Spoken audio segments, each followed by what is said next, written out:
Okay. Can you hear me now? Yes. Yes, you can. Well, we can thank the recent Windows update that changed everyone's audio settings for that little bit of audio difficulty because I haven't run OBS since I did the update. And of course, it resets all of your outputs and everything. So we're on. As I was saying earlier, I hope you all enjoyed the highly virtuous, correct opinions in that flag displayed at the opening of tonight's stream. And hopefully, if there were any racists in the audience, if there was anybody who doesn't celebrate diversity and tolerance out there, hopefully they're all gone because we don't want any of you incels watching this stream. This is an incel-free stream. Nobody of that nature can watch tonight. So unlike other streams that I do in the channel, and I mentioned earlier when my mic was off that I am going live about 6 hours earlier than I usually do when I do live streams. Unlike other streams that I do, which are normally gaming, messing around, that kind of thing, I'm going to leave tonight's up because it is a very, I believe, important message. And it is something that I want to be preserved in the eventuality that what I am predicting does happen. That is, if this channel is deleted, I want you all to know why. And I tend to look on with skepticism when people do videos like this where they say, I'm going to be banned tomorrow. Just, it's going to happen. And then it doesn't happen. And then 6 months later, there's another, I'm going to be banned tomorrow video. In this case, though, I feel like there is good reason for me to be concerned and good reason to bring this story to you. And as you know, if you've been watching videos, this has been sort of a subtext that's been layered in throughout recent videos I've done, is the growing concern that I have about deplatforming. And there's a very specific reason why I have that concern as of recently. So this really started about a week ago, as our friend Bobby Shmurda so famously said, when Facebook and Instagram deleted my accounts on their platform.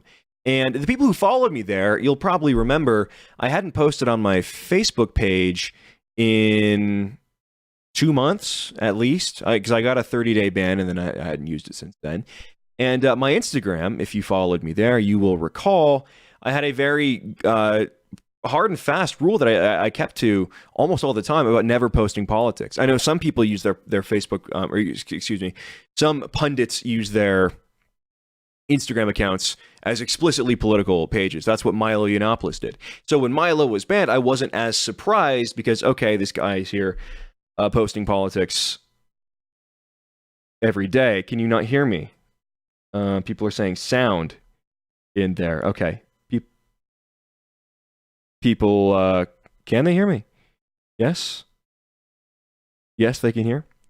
Okay. Okay, good. Let me move my OBS window over here so I can see it better when my sound doesn't work. Anyway, as I said, I didn't post politics on my Instagram. I posted pictures of me doing things like trail cleanups, of me doing things like holding my infant child, censored her face, obviously. Me just living a fairly, what I would like to think is a fairly normal life, a life that I'm actually very privileged, I'll use the word privileged to have, in that I'm able to, I'm 23 years old, I'm married for a year now. My 1-year anniversary was last week, actually, on the same day that my accounts were deleted. August 12th is my 1-year anniversary. I have a young daughter who I spent most of today hanging out with. And we read books, and I live a fairly normal life. This is the life that would have been normal for our parents, for many of our parents. And perhaps if you're a little bit older, then definitely your parents. In their early 20s, married, good job, good career, and just satisfied. Every aspect of my life, I just feel very satisfied in my life. And I would like, again, not to be too self-referential or talk myself up, but I would like to think that I was giving people who may have been depressed, may have felt like, oh, there's no hope, may have felt like I'm never going to get married, never going to have a family. I would like to think that I was leading by example and trying to be, what's the word here? Just trying to be a model for people.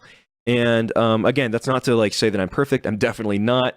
But that's sort of what I tried to do with my Instagram. And the reason I believe that my Facebook and Instagram were deleted was because, or the sort of like the first tier reason, right, is like, oh, you're racist. Which is like, okay, that's like grug brained. That's not what was going on. I wasn't political on there. Number two, the kind of deeper level reason, and this is what I think, is because I actually wasn't the extremist caricature they want. They want anyone on the right, especially people on the right who are not like sort of Charlie Kirk, big into free markets, that kind of thing. As you know, I've been questioning the idea of free market capitalism lately. I've been questioning the right. I criticize, establishment conservatives often more than I criticize the left. They want people like that to be caricatures, to be the American History X sort of like freak show, circus clown type of person. And I'm not. And so that's very inconvenient for them when they're trying to present this unified media narrative of white supremacy, white nationalism, extremism, terrorism, and all that. It's like, well, no, I'm just a guy who, likes to do normal guy things with guy friends and have a normal life. So I was inconvenient for them in that way. So that's sort of the deeper reason why I think they banned my accounts there.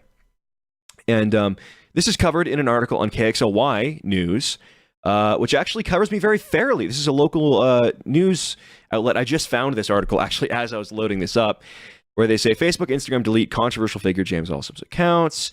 Former Washington State University College Republican and white nationalist, which again is a label I don't use, said Instagram and Facebook shut down his accounts, etc. And then, well, I guess it isn't really that fair because I didn't read this paragraph. They referenced the SPLC in saying that I was banned, but they mentioned fairly like what I posted on my Instagram, that I wasn't posting political content, etc. So that was the first shoe to drop, so to speak. And they covered the launch of what I'm launching, the Public Square Initiative. By the way, guys, all of the donations that come in tonight on Streamlabs, which you can click in the upper, not click, but you can navigate to in the upper right there, streamlabs.com/JamesAllsup95. Those are going to help me in the interim period, build or sustain myself, I should say, while I build the Public Square Initiative and maybe have to take some time away from YouTube. So all of those are going to directly help in this fight for platform access for all. So I appreciate all the donations that you send in there.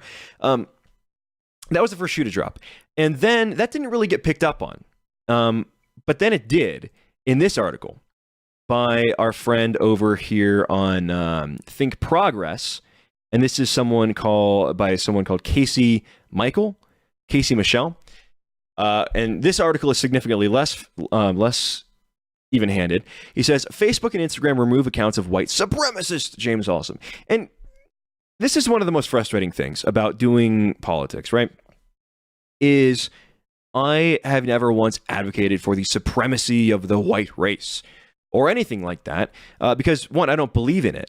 I've spent time in the United States. I've spent time all over the world, actually, and I think if there's any civilization that is doing the best job of maintaining their civilization and of creating a livable civilization, it's actually the Japanese. It's East Asians. It's the South Koreans. Yeah, they have some social problems, but who doesn't? And so this idea that I'm out here, as they like to characterize me, saying white people are the best. And of course, that's going to get clipped. But that's not something I do. I don't really talk even that much about race in my videos.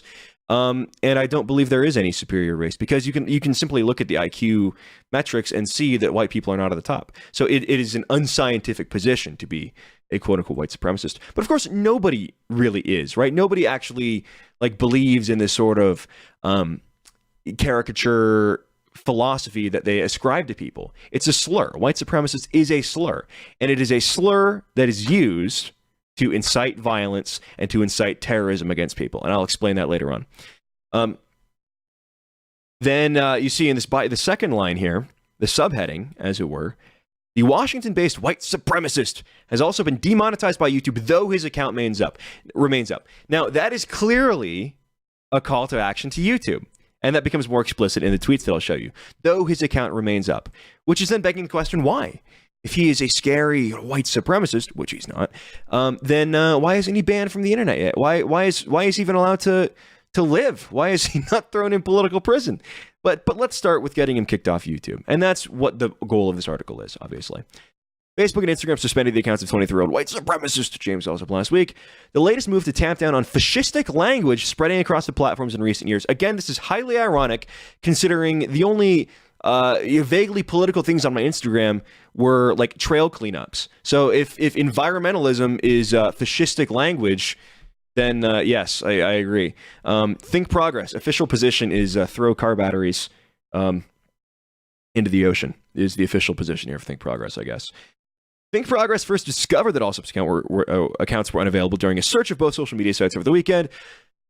He confirmed he'd been suspended. The move follows a similar decision from Uber and Twitter. The Uber thing was ridiculous, which suspended Allsup's account in late 2017. Yeah, I found something interesting, guys. And call me a conspiracy theorist. I don't have any tinfoil nearby of which to affix a hat out of. But I was suspended from Twitter on December 24th, Christmas Eve. I was suspended from Twitter.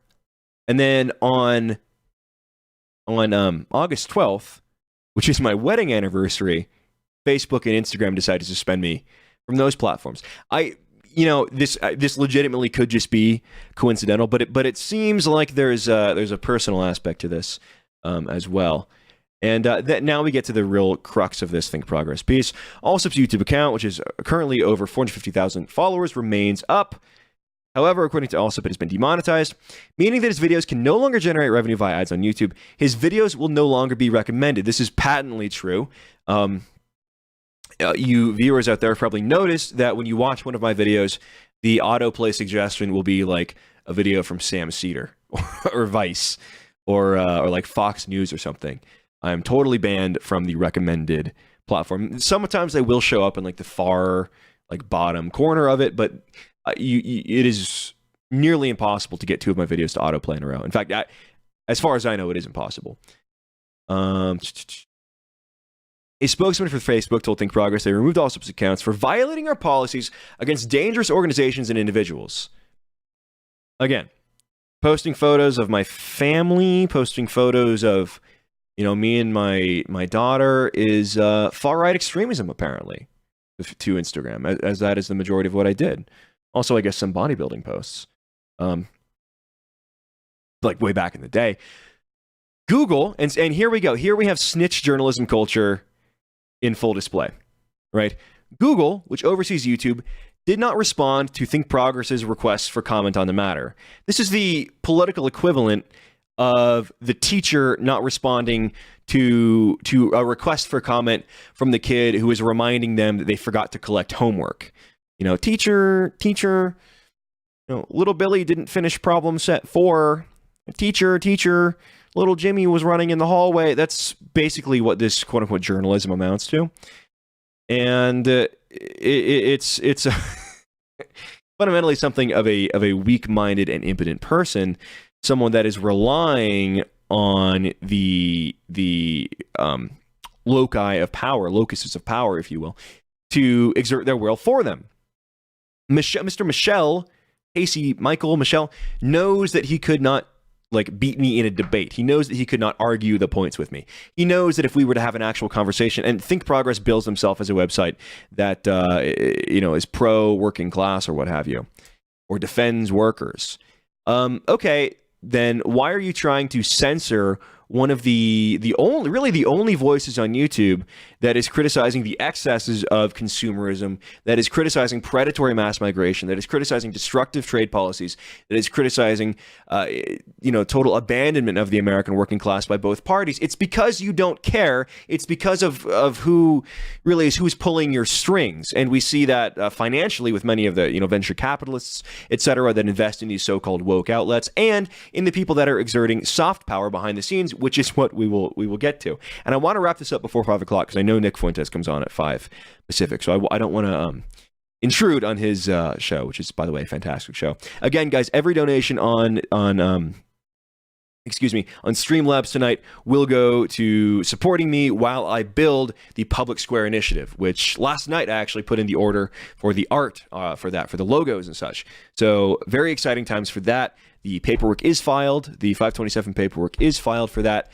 We're going to be building a juggernaut of a political organization that takes on big tech, takes on the politicians that have betrayed us, and fights for platform access for all Americans. So if you want to fight back against censorship, if you want to fight back against these liars in the media and these people who are really very destructive over at some of these non-governmental organizations, please consider going over to streamlabs.com/JamesAllsup95 and helping out there. Now, this is a great part of the article. The suspension and demonetization is the latest embarrassment for the Washington state-based white supremacist. And again, I'm not going to push back every time they use that label because I think I've pushed back enough. I'd be here, debating that label all night, so I'm not going to engage. But that's a very revealing psychological. He's revealing a very important psychological trait there. Saying it's an embarrassment that I was cracked down on by big tech. I should be embarrassed. I should be ashamed. They've done this before when talking about me. Where they have done article. Oh no, it was Caleb E. Karma. That's right. Let me pull that up because that was really a fantastic tweet. Journalists will do this where they try to shame you and make you feel ashamed for being working class or what have you, or fighting for the working class even. Caleb E. Karma tweets this out back in 2018. White nationalist activist James Allsup recently got engaged and bought his fiancée the tiniest ring I've ever seen. I mean, for real, did he buy this shit from Claire's? No, Caleb E. Karma, who, by the way, is, I believe, a homosexual journalist. It's a fourth-generation family heirloom. And yes, it does not flaunt consumerism. It may not be as big of a blood diamond as you would like. It does not, display my devotion to keeping up with the Joneses in this consumer rat race, but it's a family heirloom. But no, they try to shame you for that. And of course, this gets hundreds and hundreds of likes. He did get nearly ratioed on that tweet, though. That was pretty funny. Anyways, they say it's an embarrassment for me to be cracked down on. I don't take it as an embarrassment. I take it as a badge of honor. When the systems of power, big tech, these big institutions that are really assisting in the destruction of the American nation, when they crack down on you, that is a badge of honor. It shows that if you're not getting pushback, it shows you're not doing anything important. Okay, that's what I believe. And so, no, why would I be embarrassed to be banned from these platforms? It just shows me that I'm facing in the right direction. He says that Allsup's, and this is where we start to see what this is really all about. Allsup's white supremacist beliefs aren't difficult to discern. Well, actually they are, because I literally don't have them. He not only marched alongside a pro-white group in the deadly Charlottesville, Virginia rally. Of course, I love how they say marched, when the only marching that took place on that Saturday was everyone walking out of Lee Park being pushed out by the police. So not even factually accurate. But as the ADL, Anti-Defamation League, wrote earlier in August, he has since spoken at several white supremacist conferences as well. This is an organization that will lambaste most Republicans as white supremacists. The far left is lambasting President Trump as a white supremacist. As you know, I spoke at a Trump rally back in 2016. So these distinctions don't matter anymore. These accusations of quote-unquote white supremacy are truly irrelevant because they lack meaning. Okay, white supremacist no longer mean, if it ever did, no longer means someone who believes in the superiority of the white race. It's become so overused. Now, and here we see him tie it all together in a nice little bow. The move comes in the aftermath of America's deadliest anti-immigrant terror attack in years in El Paso, Texas. Despite this, numerous white supremacist channels, like mine, remain up on YouTube, even after the company issued an update to its policies in June, stating specifically it would prohibit white supremacist ideologies on its platform. So, you see what's going on there? Oh, somebody did this act of terrorism, and you're responsible. You're being irresponsible to everyone, to the community, if you don't ban this guy, this peaceful political activist. It's really like shit tier is what it is, to be honest. And it's very transparent, very heavy-handed, very obvious what the play is. And again, this is why they won't engage with you. And they're not actually journalists, because if they were actually journalists, they would ask you, what do you feel about El Paso? How do you feel about that? And I would say, well, I disassociate and condemn all acts of violence. No. Okay. But no, because they're trying to accomplish an agenda on someone's behest, they have to tie this very loose insinuation. There is no evidence the guy in El Paso watched any of my videos, ever interacted with me online. There's no evidence he was one of the 450,000 people that follow my channel. Okay?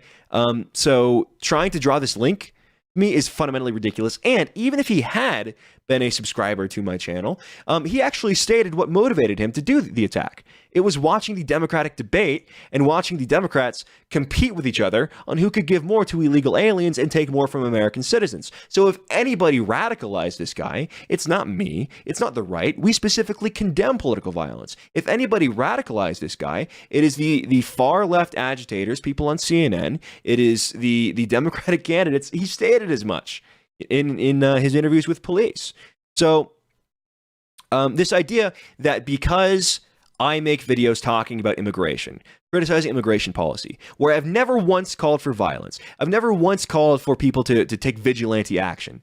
I've condemned time and time again those things. The idea that I should lose my business, this is my business. The idea that I should lose my ability to speak, that I should have my tongue ripped out of my throat by big tech companies, unaccountable, unelected big tech companies, should have the right to put their boot on my neck, crush my business, make me unemployed, take away my family's livelihood because some guy who I disavow did some crazy thing.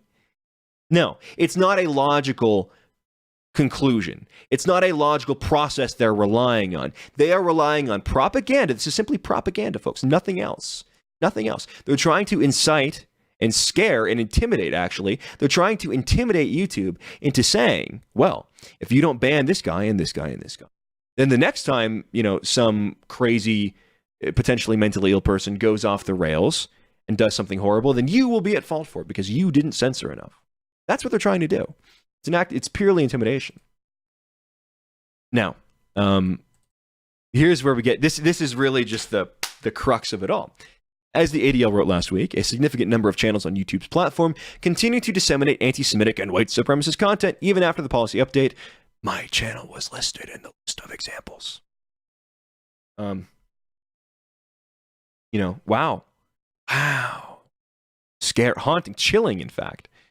Now you may say somebody, for some reason, may extend benefit of the doubt to this journalist and say, oh, he's just covering an important story. He's just telling the story that matters. No. And I can prove to you why if I can find this tweet in his little Twitter feed here. Here's the tweet.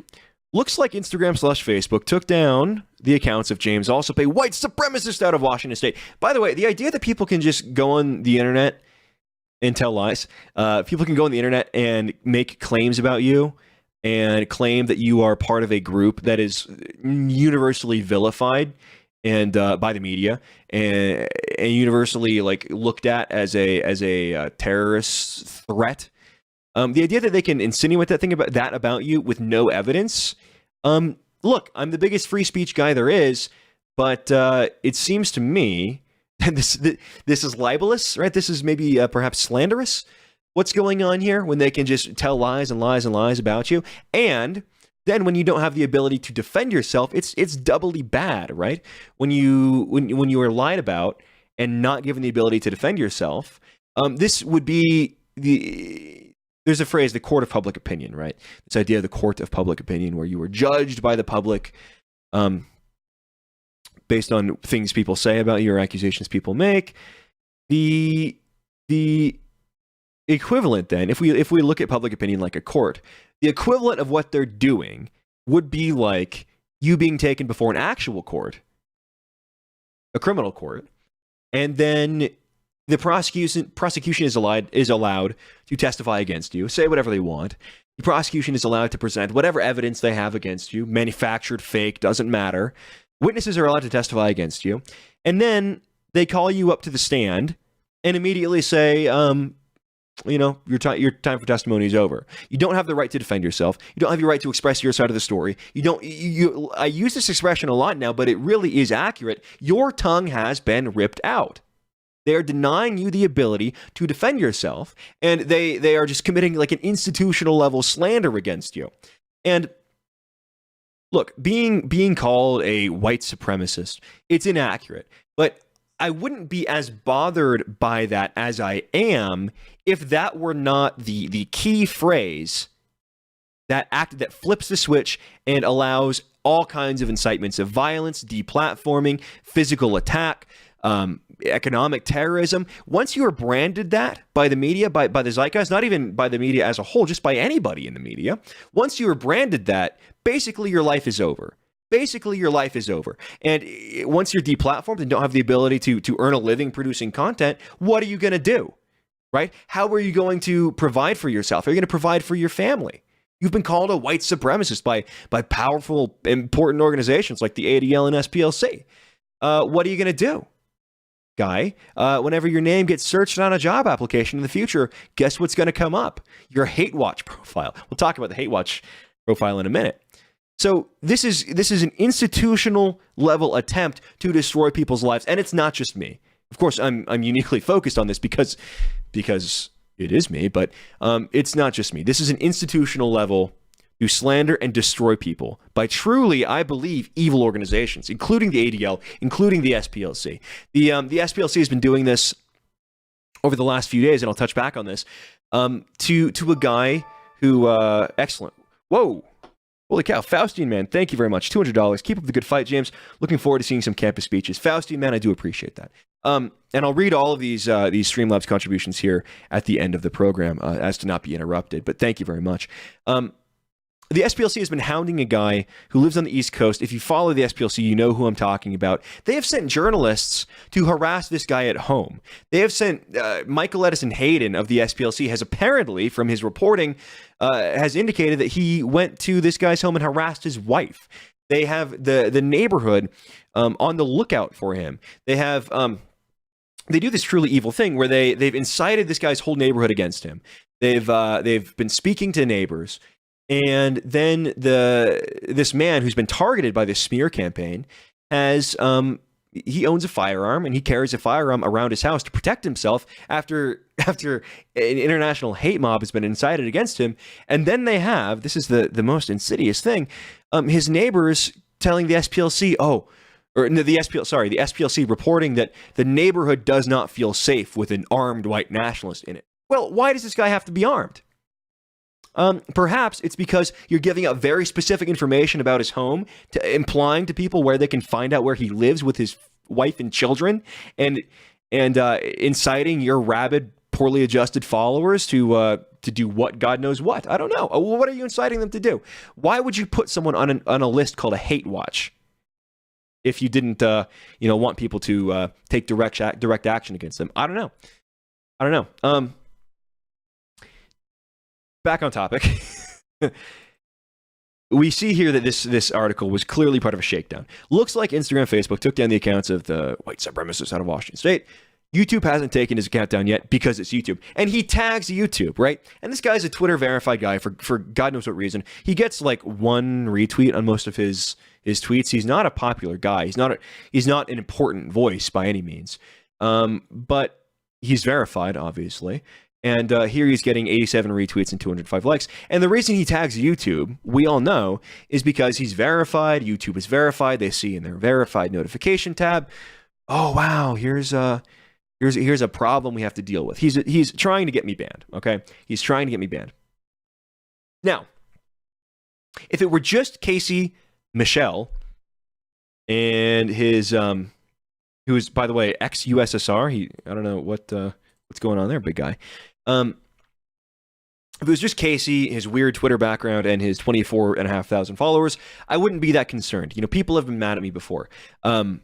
Melissa Ryan, who I've made a couple of videos about, has been incensed about me. She's been reporting on me breathlessly, trying to get me banned from the internet because I don't want more immigration or something.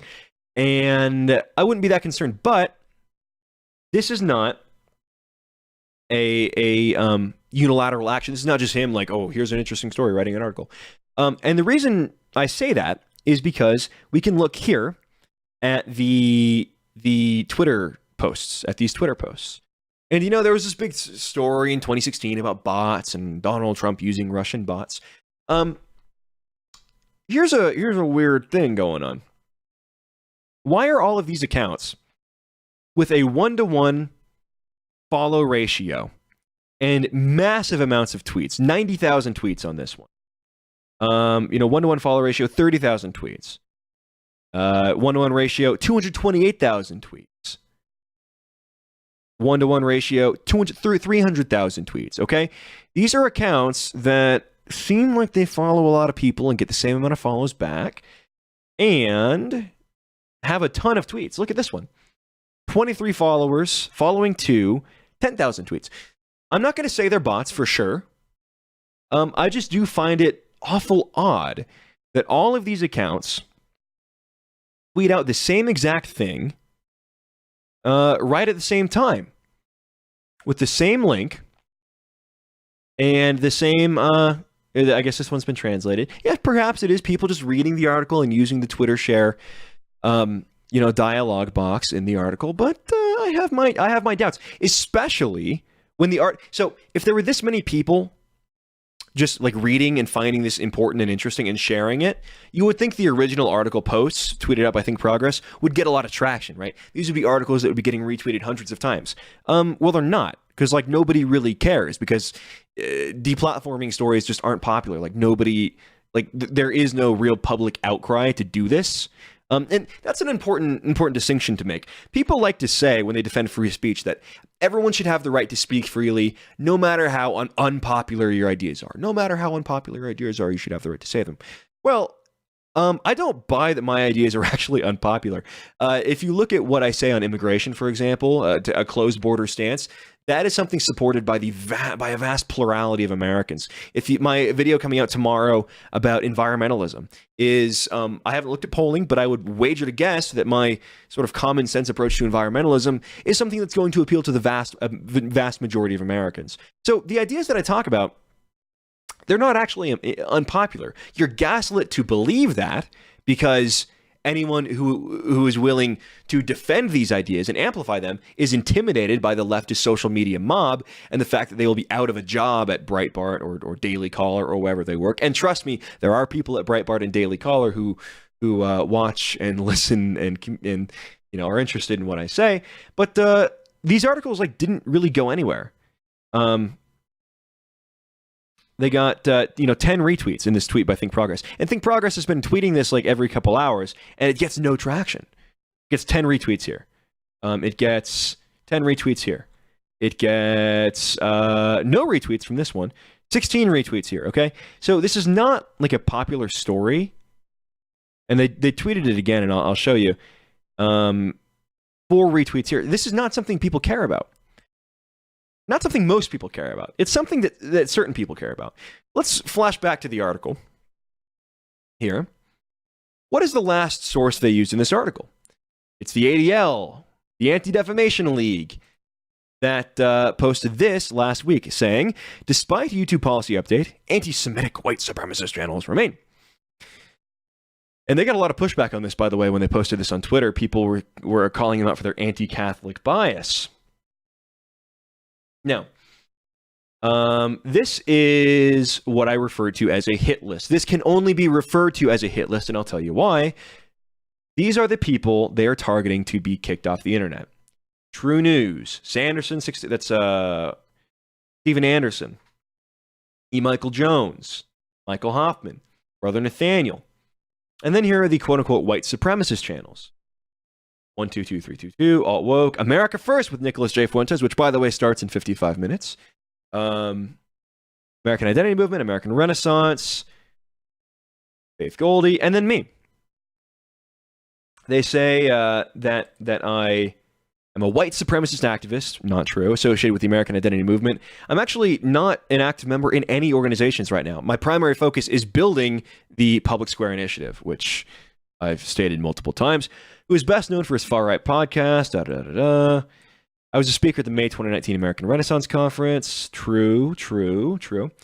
And they're giving out information on all these channels because they want to scare people about, ooh, white supremacy is popular. Some of these people on this list may be legitimate white supremacists. I don't know. I don't really care. What I'm concerned about is the fact they're targeting people like me. They're targeting the red elephants, Vincent James. And by the way,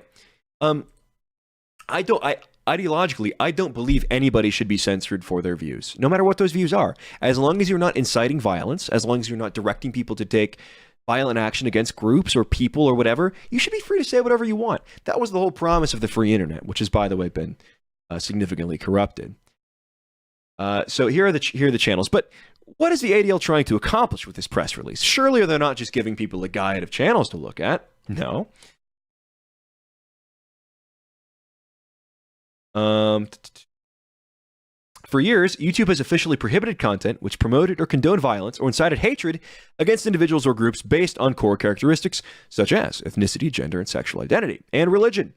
In June 2019, it updated that policy with specific prohibitions against ideologies like white supremacy, which asserted the superiority of one group in order to justify discriminating against or persecuting other groups. It also added that it prohibited content which denied violent events like the Holocaust or certain mass shootings. ADL called the update, and it's just so transparent. When you read what they write, the ADL gives them a pat on the head. The ADL called the update an important step forward, adding, "This move alone is insufficient." Of course, this is why you never give an inch, right? Once you give an inch, they want a mile. SJWs, that is. Once you give SJWs an inch, they want a mile. There's a famous Mr. Medicare video with that very title, I think. This move alone is insufficient and must be followed by many more changes from YouTube and other tech companies to adequately counter the scourge of online hate and extremism. Following the June 2019 announcement, it appeared that YouTube was taking steps to remove offending content. Just listen to the authoritative way with which they speak, the authoritative manner in which they speak, where they are the authority. They are the ones who determine whether this is offending or not. Who gave you the right, ADL? Who gave the ADL the right to be the sole determiners, to be the sole arbiters of what is acceptable online speech and what isn't? Why does the ADL, this shadowy private organization with no elected members, zero accountability to the public, to the people of the country, you have no accountability to anybody in this country. Why are you the ones effectively determining what Americans can and cannot say online? Who gave them this right? Who? Seriously. This would be like if I started my own organization out of my bedroom and said, well, I guess I'm in charge of determining what can and can't be said in media across the world. It's crazy. It's crazy.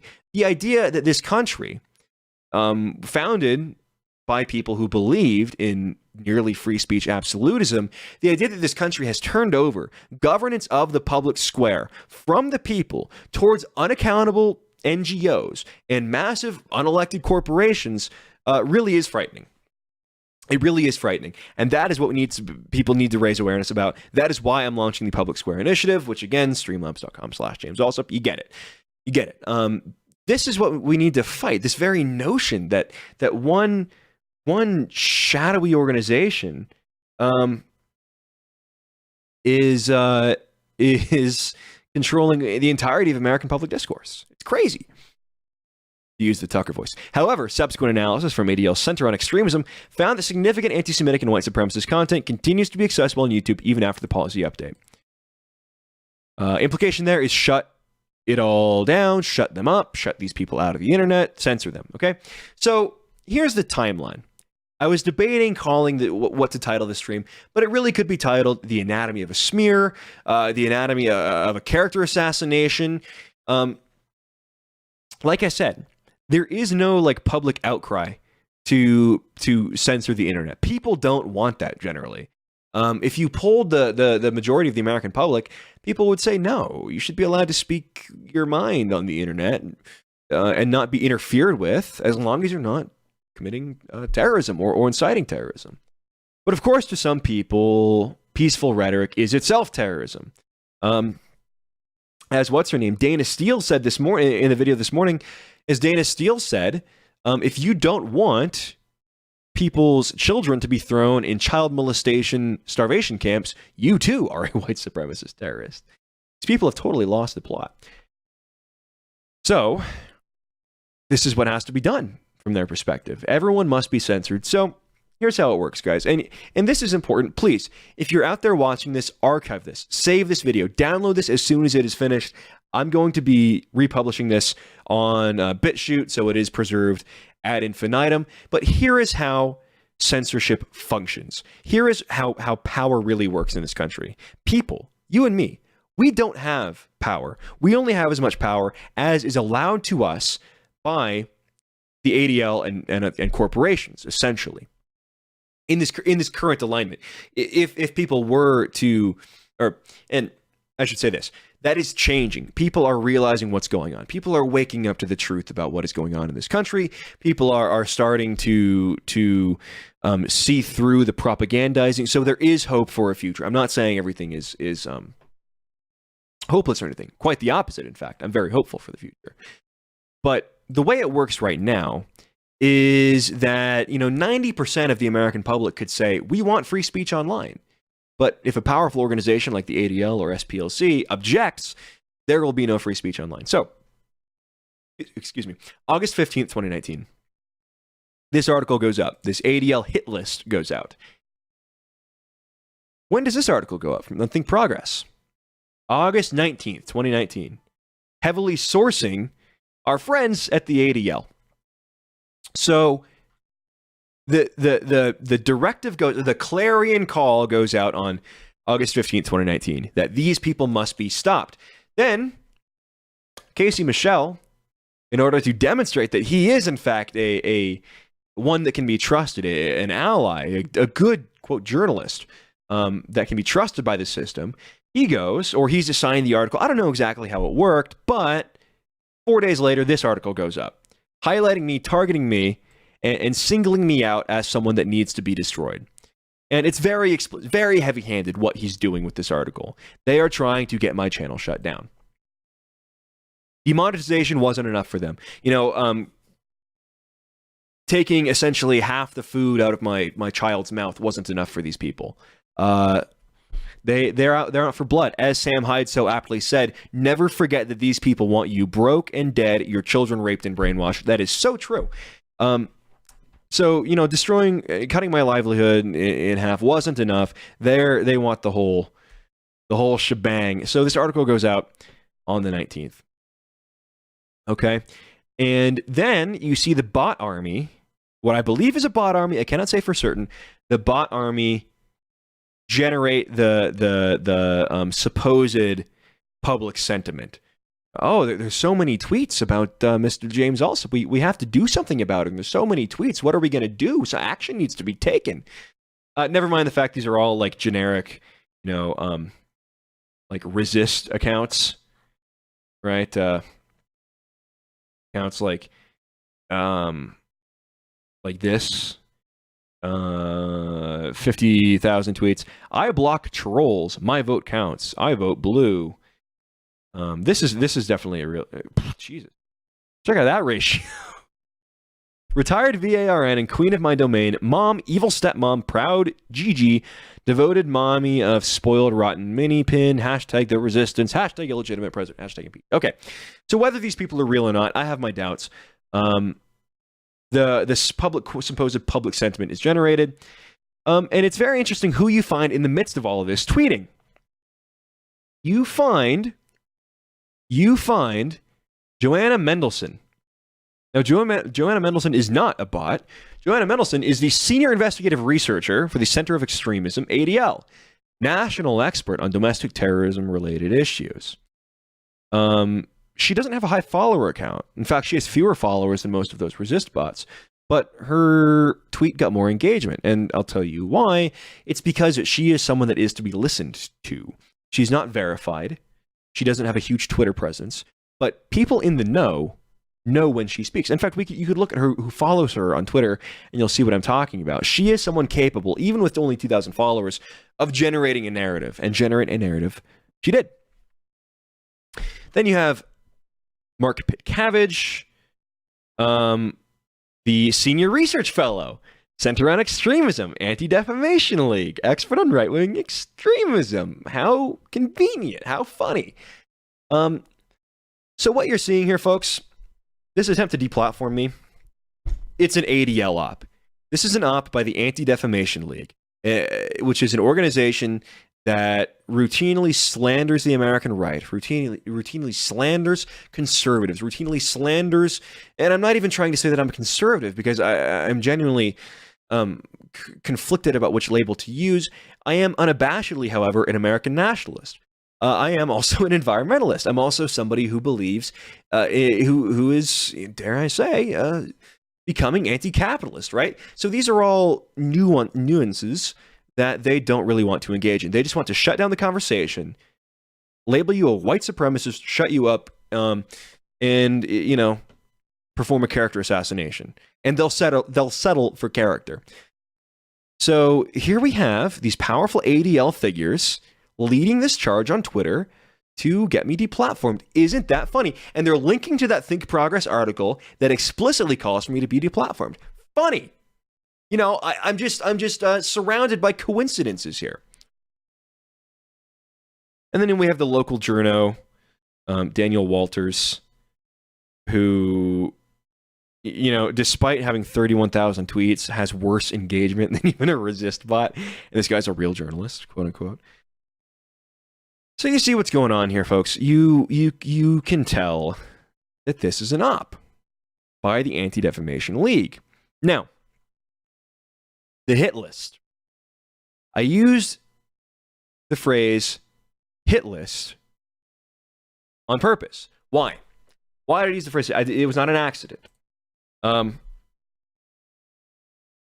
So the ADL is not the only organization that responds, or sorry, the ADL is not the only organization that publishes lists like this. The SPLC does it as well. I am also on the SPLC list. But I'm trying to use Google to find this incident that happened, but they're burying it, of course. I should have had this pulled up. I do apologize. Yes, here we go, from the Washington Examiner. This is buried on Google. It's a very hard to find article. Southern Poverty Law Center website triggered Family Research Council shooting. This is from the Washington Examiner. And let me zoom in here so you can see. The Family Research Council shooter, who pleaded guilty today to a terrorism charge, picked his target off a hate map on the website of the ultra-liberal Southern Poverty Law Center, which is upset with the conservative group's opposition to gay rights. And I'm sorry, folks, I'm losing my voice here, obviously. This is something I'm very passionate about. Floyd Lee Corkins II pled guilty to 3 charges, including a charge of committing an act of terrorism related to the August 15th, 2012 injuring of Family FRC's guard. He told the FBI he wanted to kill anti-gay targets and went to the law center's website for ideas. He told the FBI he wanted to kill someone that was listed on the SPLC hate list. Funny. Did the SPLC change tactics after the shooting? After it was explicitly made clear that their list, their targeting and singling out of organizations and individuals led to an attempted terrorist attack? No. They kept on doing it. In fact, there are more people on their list, their hate list now, than ever before. They will even keep people who have passed away, people who have died, people like Sam Francis. They keep Sam Francis, a man who has lost his life. They keep him on their hate list to forever try to attempt to tarnish his legacy. Why would they do that? Why, after getting incontrovertible evidence that their website leads to attempted terrorist attacks, would they keep publishing a quote-unquote hate list? What I would refer to as a hit list. They know what the possible effects are. They know what their incitement does. Could it be possible, and I'm asking you, the audience, respond in chat, could it be possible they know exactly what they're doing? They know exactly what many of their deranged followers would love to do if they got the home addresses of anyone on the SPLC quote-unquote hate watch? Could it be they know that there are enough insane people, ardent people, determined people, radicalized people, people with nothing to live for, crazy, incensed why-nots, perhaps, single, maladjusted 30-year-olds that would be willing to attempt to die a martyr or taking out someone that is, after all, on the hate watch list. Would that be their intention? Publishing where people live? They published where I live. The SPLC did. The town I was living in at the time, I no longer live there. They publish information about people's homes, how many kids people have, where people work, where people go to school, information about people's neighborhoods, specifics about their homes. The SPLC knows that their list, readers of their list, are willing and ready to do violence, direct violence, against political dissidents. And yet, they keep publishing people's identities, home information. It seems to me that if I was publishing a list that I knew was being acted on by violent individuals, I would stop publishing that list. I would have a responsibility to not publish information that could get people killed. But if, say, that was your intention, why would you stop? You would celebrate it. You would want it to happen. You would get off on it. You have plausible deniability. After all, you are simply publishing information that's in the public record that is given to you by activists. You are not inciting people to do this. You're shocked and horrified when it happens. Secretly, when the Twitter is closed, when you're behind closed doors. How do you think Mark Potok and Heidi Beirich felt when they saw that somebody attempted to assassinate Christians at the Family Research Council? I think they turned their head and did their best not to crack a smile. I don't know. It's all theoretical, of course. I have no evidence for any of this. It's just theory and hypothetical situations. But when the ADL publishes a list saying these people are white supremacists, they're inciting terrorism, they're dangerous to the community, do you think that somebody who believes it's their moral prerogative to stamp out white nationalism, to stamp out white supremacy, to stamp out terrorism, may see that information and act on it? Come to someone's home and kill them? You think it's possible? Well, I know it's possible because it's already happened. It's already been attempted. Family Research Council, it's already been attempted. People across the country have been doxxed and harassed at their homes. It happens all the time. It happens all the time. Makes you wonder, if the right was doing this, what would happen? You don't have to wonder. You'd be thrown in jail. There's no speculation involved here. You would be thrown in jail if you were publishing a list with people's home information and people's addresses and names. And no question, you'd be a terrorist. You'd be in jail. But the SPLC, the ADL, they're allowed to do it. Remember a few years ago when there was a fit over Turning Point USA publishing the Marxist Professor Watch, which was eventually shut down after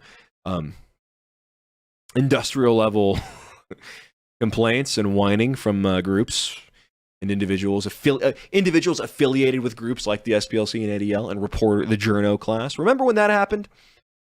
Yet the ADL list, SPLC list are allowed to continue. Now, I can't speak to what's in people's hearts. I can't read someone's mind and tell them what their intentions are. That's what the opposition here tries to do. That's what the ADL tries to do. They know they're being dishonest. The SPLC knows they're being dishonest. They know that people like me are not calling for violence. We're not calling for revolution. We're not calling for any of these horrible things they accuse us of. I never have, never will. They know that, but they slander us anyways. I cannot speak to what is in a man or woman or other kin's heart,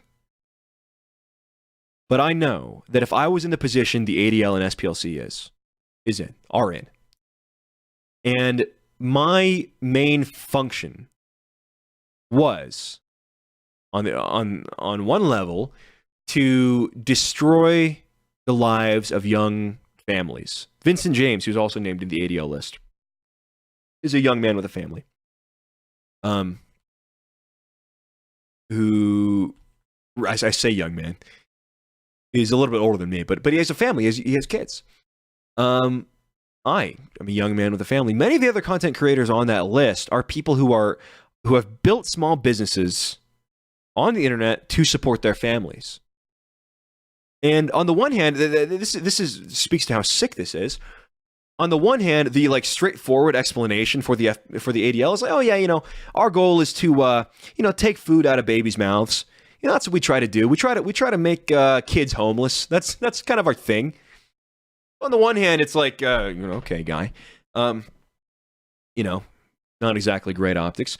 On the other hand, if you were to ascribe to them a more sinister motivation, or not even motivation, this doesn't have to be their motivation. But if I were in the position of the ADL and the SPLC, and I knew incontrovertibly that my publication of lists of people, those lists were being used by terrorists to select people to assassinate, I know that I would feel some degree of guilt, of responsibility, of shame for having been a part of that, for having potentially led to someone's murder, to a terrorist attack. Yet they don't. They simply wash their hands of it and move on and continue publishing the lists. So even if that isn't their intention, the idea that they're going to continue engaging in that behavior and singling people out, knowing full well what they're singling out may do, speaks, I believe, to how evil and sick these people are. So that's what's going on. I do believe that my channel is not long here on YouTube. They have made it pretty clear that they want me gone. And when the ADL speaks, the ADL gets what it wants. So, it's been fun. This isn't even a conspiracy theory, is the funny thing. This is all happening in real time. You see directly, as I showed earlier, how this story was planted and manufactured by the ADL. The other thing worth mentioning is that, all of these like objections to me that these people present, it's funny how they never reference any content I've ever made. Have you noticed that? How they'll never talk about content that I make, never talk about my ideas? I think that's on purpose because they know that my ideas aren't actually radical. They say, oh, he was at Charlottesville 2 years ago. And yes, I was there doing a live stream. And I was going to speak. I was going to talk about how destroying Confederate monuments, I believe, is a mistake because it will lead to the destruction of further monuments. And what do you know? We see that happening now with Jefferson and Washington, etc. All of those are coming down. So that's what I was going to speak about. Oh, scary stuff there from me.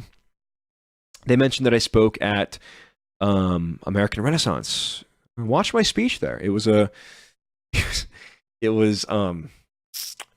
anti-capitalist, if anything. They mentioned, oh, you were in American Identity Movement. Okay, well, like, why is that a problem again? They hold banners that say end immigration. They protest anti-white bookstore readings and stuff. And again, like I said, I'm not like an active participant in that at the moment. But argue to me why that's a problem. Don't just yell white supremacist, white supremacist, white supremacist, and then incite your rabid followers to come kill me. Great. That'd be great. Thanks. I'd really appreciate it. But they never engage in the content. They never engage in the ideas. They never talk about the idea. It's always just the wow, just wow. You are horrible, evil. You don't deserve a platform. Well, why? Explain it to me. You can't. You simply can't. So, in the interim, please, everyone, go over and follow my account on Gab. I know, it's posting cringe. I don't have a Telegram yet, so follow my account on Gab. If anything does happen to me, I will post about it over there. Again, I might be wrong. I might be wrong about this whole thing because, like I said, none of my content is objectionable at all. And I know I've been mocked for this before, but I don't even swear. I don't even like do racisms in my content. It's all like very. People are like, oh, it's boring or whatever. Okay, fine. But I think everything I say on YouTube is perfectly reasonable, rational, common sense stuff. And people are shocked. I get these comments a lot. People who watch my videos are shocked, and they see the coverage of me as, oh, white supremacist is scary. And they come back in my comments and they're like, dude, what the heck are these people talking about? Like, this is ridiculous what they're saying about you. I say, yeah, I know. Welcome to the club. I trust me, I get where you're coming from, guy. So, I hope nothing happens because I've really enjoyed the privilege of being able to build this community, being able to hang out with you guys over the last, almost 3 years. Being able to foster community here, engage in so many great conversations with you guys, develop intellectually alongside many of you. It's been very exciting. It's been a privilege to when I look back and see 70 million plus, or actually 90 million plus views, 435,000 or 450,000 plus subscribers. It's very touching that people have been willing to bring my content into their lives in that way and to follow me and support me throughout everything, despite all the media attacks.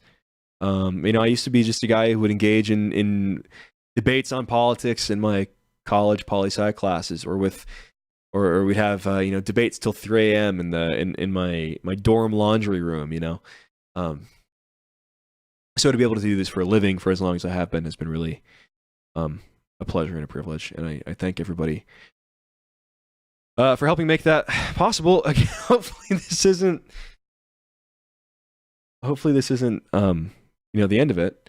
I would really hate for that to happen, but I think we have to be cognizant of the reality of our situation and the power of who we're up against and the unjustness of this world in which we live.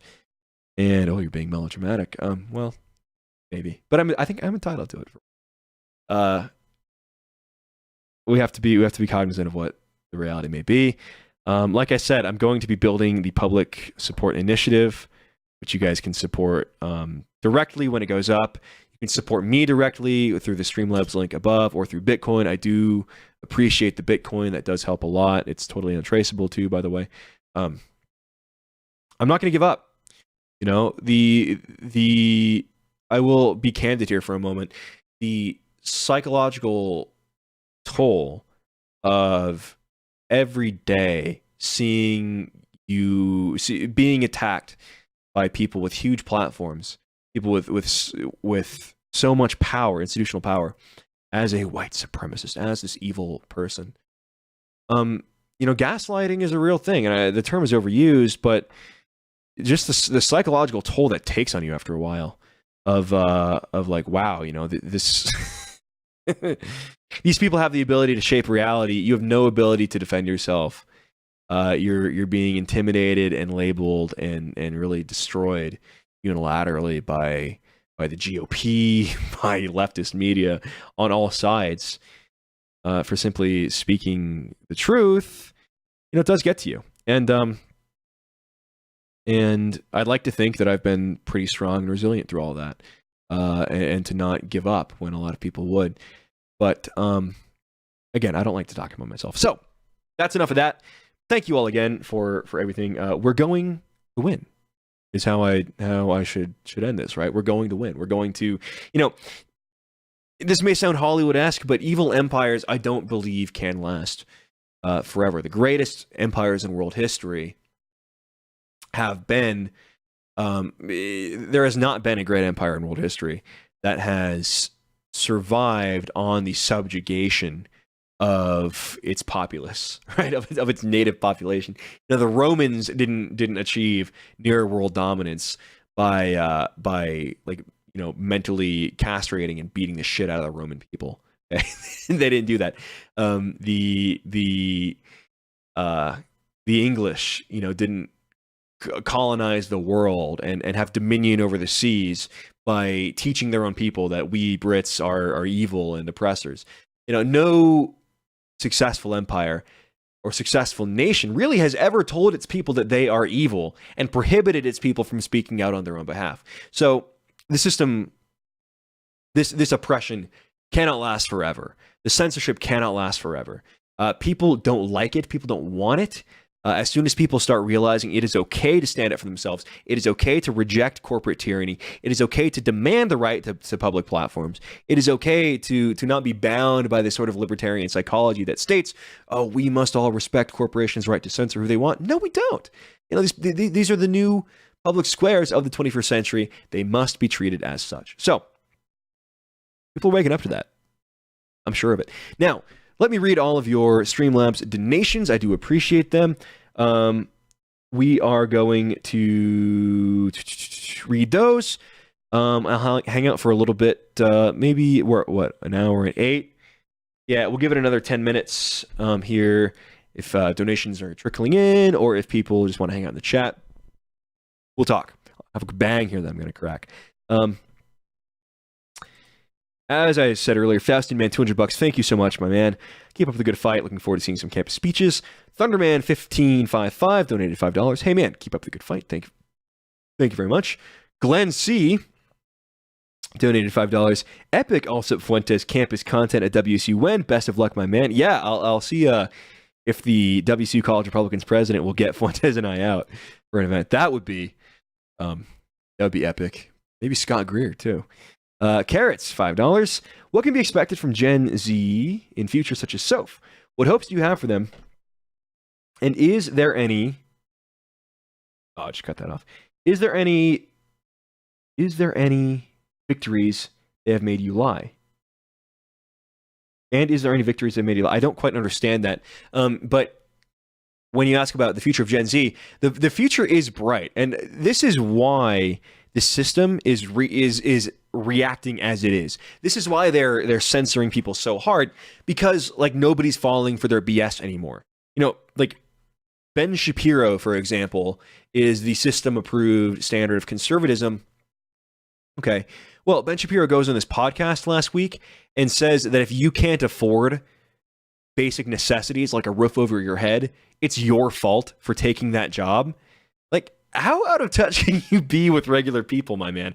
I mean, yes, that's sure to generate smug good feels from Austrian Rothbardian economics devotees, but regular people hearing that, you just sound like an insensitive monster, to be honest. Gen Z kids are coming into this economy recognizing that the opportunity their grandparents and to some extent parents had has been outsourced, decimated, chipped away at, and sold off to the highest bidder, or automated. And they are embracing illiberal politics on both sides because they recognize that, on the one hand, libertarianism, on the other hand, liberalism, really liberalism on both hands. They recognize that liberalism is not going to cut it for them. So yeah, Gen Z is not impressed at all with libertarianism, whereas millennials like myself, we were to a large degree. They want to build a system that works for them, that doesn't actively poo all over them. It's a system that young people want to build, and they're right to want that. And you see that on the left too. The left is becoming increasingly illiberal. The rise of Antifa and DSA, for example. So, yeah, the future I see for Gen Z is illiberal. The question is, which direction will it go? I Peekapoo donated $5. Thank you very much. Says, thank you for spreading awareness. We all appreciate you. Well, I Peekapoo, that a Pokemon reference? Winnie the Pooh reference? I don't know. I appreciate that very much. Thank you. Gen Z is press Z. Yeah, guys, like I said, the Public Square Initiative is my next project. That is going to be what I build, what I am building right now. I'm actually building it right now. Like I said, I put in the order for the art, for the logos last night. So that's going to be launched here very soon. And it's going to be really exciting to have an organization that is specifically devoted towards guaranteeing universal platform access. I grew up like politically sort of developed when I was 12, 13 years old, reading books by people like Cory Doctorow, right? Little Brother. I don't know if you saw that book ever, or about like tech dystopian tech future stuff, and following groups like the EFF, Electronic Frontier Foundation, I believe, or Electronic Freedom Foundation, Electronic Freedom Frontier, I forget. Anyways, being like super into stuff like that, like the Swedish Pirate Party, Tor, like all that stuff when it was cool. It's still cool when it was just coming out, and that was like very influential on me. And now to see organizations like the EFF totally abandon their stated goal, which is guaranteeing a free and open internet, they've done nothing about deplatforming. Organizations like FIRE, which I know that's not directly their purview as they focus on educational issues, but totally abandoned the issue of platforming, totally abandoned free speech in the public square.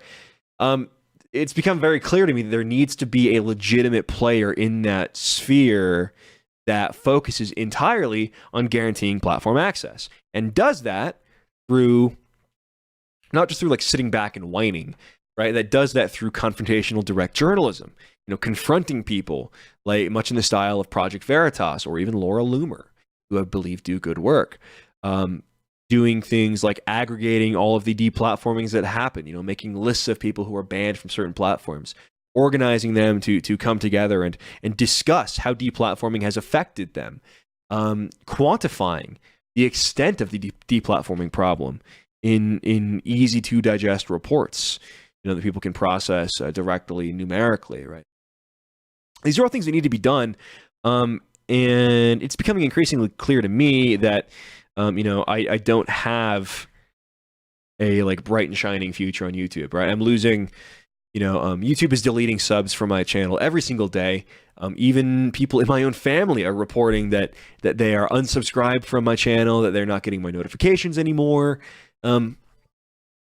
It's clear that there is some tomfoolery afoot here. I'm banned from recommendations, as I noted earlier. So, the whole YouTube thing, it was great. And I aim to keep doing it as long as I possibly can, but for me, it's a question of where are my interests, or excuse me, where are my efforts and talents and abilities best focused? And I believe I can best serve this greater cause by launching this organization, by launching the Public Square Initiative. So that's why I plan on doing it. And yeah, no, I know that Laura Loomer has problems. I'm not like praising Laura Loomer, but you have to admit she does good confrontational stuff. Like, you may not like her actions. Her actions are kind of cringe, but her mindset is one that I think we can learn from. Her confrontational mindset, something that can be learned from. So, anyways, guys, I'm totally parched. AA Ron donates $10. Says, "Love you, bro. No homo." AA Ron, love you too, bro. Also no homo. I am going to get off for now. Nick Fuentes coming up in 15 minutes. Go check out America First with Nicholas J. Fuentes. One of the best shows in politics. And he's another guy in the same boat as me. We're both being targeted by the ADL. We're both on the ADL hit list. So I'm going to take off for now. Go check out Nick's show. I'm probably going to go to the gym tonight. And then press 1 in the chat if you want a Fallout stream tonight. Press 1 in the chat for Fallout. Press 2 for gaming is degenerate and should be banned. Or 1 for Fallout. With that being said, like I stated so many times, I do appreciate every single one of you. I appreciate all of the donations, support, subscriptions, shares, everything you guys have given me. And more than anything, just the privilege of your time, attention, and concern has been an honor to have this over the years. So thank you guys so much, and hopefully I will see you soon. With that, let's play us out. Good night. For now, good night till 9 o'clock. I'll be back at 9 o'clock, hopefully. My time. Maybe even earlier. I'll try to be earlier. Yeah. We'll shoot for like 8. See you guys. Thank you.